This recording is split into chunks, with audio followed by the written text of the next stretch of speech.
Guys, आज के mini vlog में आप सभी का स्वागत है फिर से। एंड आज कर रहे थे मिनी व्लॉग की एडिटिंग। एक में घर पे लक्ष्य सो रहे तो उन्हें डिस्टर्ब नहीं करते। एंड यहाँ पे आगे पौधे की छाया में एंड अब करते अपने ब्लॉग की एडिटिंग।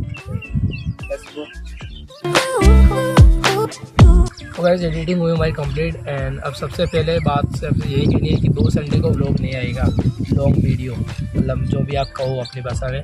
एंड सिर्फ मिनी व्लॉग आएंगे, वो भी कभी कभी, क्योंकि हमारे 3 एग्जाम बाकी है, 2 हो चुके हैं। एंड इसी के साथ करते हैं आज के मिनी व्लॉग का यही पे एंड चलते घर पे। इसी के साथ गुड बाय।